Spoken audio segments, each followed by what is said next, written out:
back to Math Time with Professor Prime, and I'm your host as always, Professor Prime. And today we're going to talk about math and basketball. We're going to talk about how the game is played. We're going to talk about the players, the equipment. We're going to talk about things at a more meta level, i.e., money, business ventures, and so on and so forth. And the idea is to talk about how math is used in all of those things. So let's begin. Let's talk about the basics, how the game is played. So, you have your team, typically 5-on-5, though if you're playing socially, it doesn't necessarily have to be, right? You can even have 1-on-1. But the idea is you have your team, right? And you're going to be either on the offensive or the defensive. If you're on the offensive, you're trying to score points. If you're on the defensive, you're trying to stop the other team from scoring and ideally taking the ball from them so you're on the offensive again. And the idea is whoever has the highest points at the end of the game wins.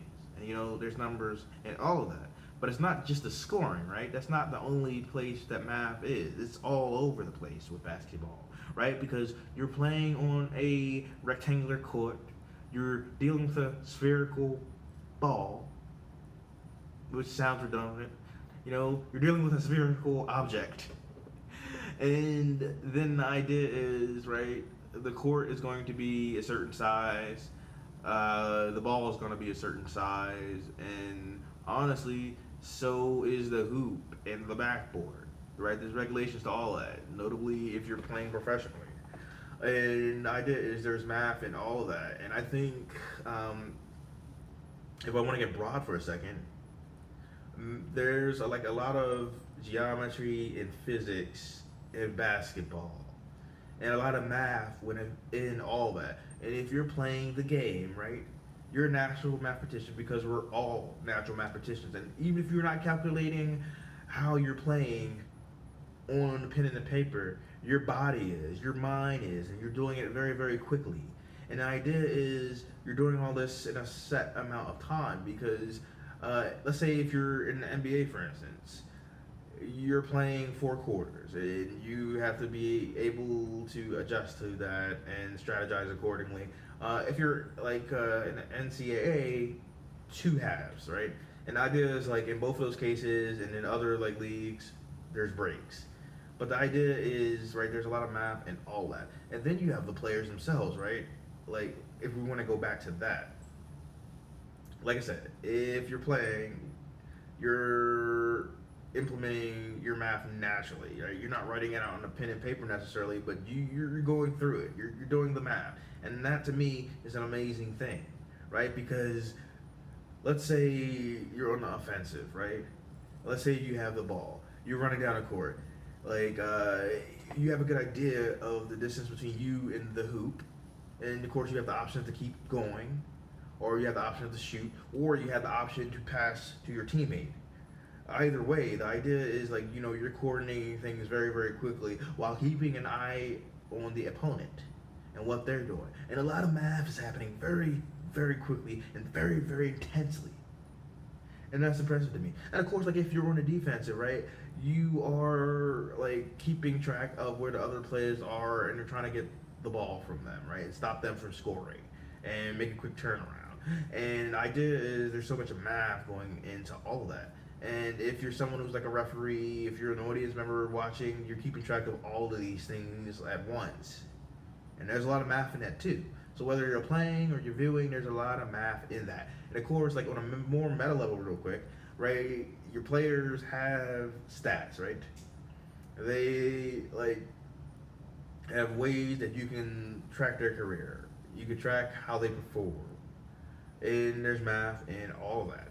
And so to just kind of sum up everything that I just was saying, right, when you're playing the game, there's a lot of math in it.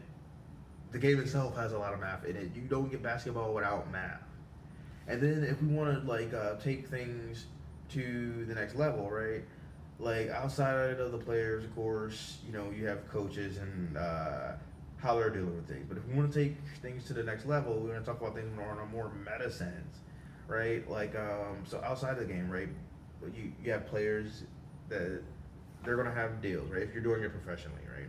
they're going to sign contracts, they're going to make deals, they're going to get endorsements, and there's money in all of that, and of course, math, and they have to make good choices and figure out what's going to work best with them. And if they're just breaking through, it's like, hey, is this going to be worth it? Can I take that risk right now? And they can do their research if they wanted. They can make a lot of different decisions, and it's interesting. And I think it's worth mentioning, like, perhaps two of the biggest basketball stars of all time, if not outright the biggest, like Michael Jordan and LeBron James, right? So with both of them, they both have had very good careers with LeBron James still going at it, and both of them have made like a phenomenal impact. They both have had big endorsement deals, and they have both had numerous contract deals, and they both have had different endeavors outside of that. So there's a lot of math that they were using on the field, but there's a lot of math that they were using off the field, making that money. That being said, they're also connected, not just because of what they've been doing with their careers in terms of like how much money that they're making and in terms of their crazy stats, but, and this is connected to the career though, Space Jam. They're connected by Space Jam. Uh, they are though. So with Michael Jordan, like, there was a Super Bowl commercial way back when that he did where like it was him and Bugs Bunny involved, and that was the inspiration for Space Jam, which came out in the late '90s, or mid to late '90s, and now at the time of this recording, Space Jam 2 is going to be coming out not that far in the future, and so after a long time being talked about, so I think that's interesting, and not to get too carried away with it, but there's this game that exists called Barkley Shut Up and Jam Gaiden, which the people who made it jokingly said that it was a sequel to Barkley Shut Up and Jam and Space Jam. And it's got one of the craziest plots I have ever heard. I will leave a link in the description along with some other cool stuff. And just know that I'm not going to spoil it here because it is wild, it is crazy. You should read it for yourself. You should absolutely do so. And you're going to just be like, what the what? But anyway, back to business. So with Michael Jordan and LeBron James, right? Like they really knew how to play the game, literally, in terms of basketball. But then with the money, right? Like, and with Michael Jordan, he's been retired for quite some time now. I mean, he's actually retired a couple times, but like he stayed retired for several years, and he's still making money. He's one of the richest people in the world, and certainly the richest NBA player. And I think like LeBron James can't be far behind, or if he is more behind than I'm thinking, I think he's going to keep on going. And so the thing is, though, right?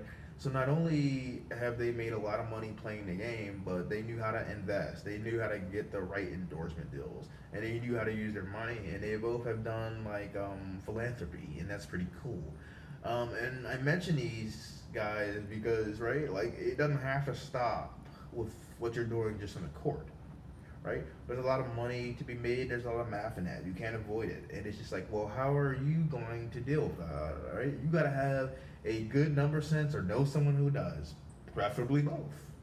You know, having good agents, having good managers, doing your own homework, it's all good stuff. And I can't tell you how many businesses both of them have opened and how much they have a stake in this or that. Like with Michael Jordan, it's utterly crazy. I mean, that dude owns teams now, and like I know, like LeBron James will probably want to do the same in the future. All of that being said, math and basketball, they go better like together than you think. You can't have basketball without math. And one of the points why I do videos like this and I have my Math in the World series is to say that, hey, right, math is everywhere and in everything, and that is not a bad thing, right? What we do in the classroom is but a fraction of, what's out there, right? It's a fraction of a bigger picture. Because there's math in the academic / professional sense, and there's math on a more universal level. And like I was saying earlier in the video, right? Like, even if people aren't writing things down, they're still doing the math. So like if you have someone or you yourself are playing basketball, you are doing the math, right? People can take what you're doing and they could make a model like from that, and maybe make predictions about how you would play, or how long you have to do a shot for. Wait, that came out funky, but the idea is like, well, they might estimate if you're gonna make a shot based on your speed, based on your skills, and a bunch of other stats. And even though they can do that and they can make those calculations and they can put them on paper, the idea is it's reflecting something in reality, something that you are doing, and that's taking math back to its basics. With the idea being, math was meant to reflect what's going on the match. Oh my God, words! It's meant to reflect what's going on in the natural world, right? Like, math's happening with or without us, and what we think of as math in school is meant to be a reflection of what that is. So that being said, and with me starting to stumble over words, I'm gonna call it on this one. But yeah, math and basketball. A good parent. Who knew? I did, and now you do too. Professor Rhyme out.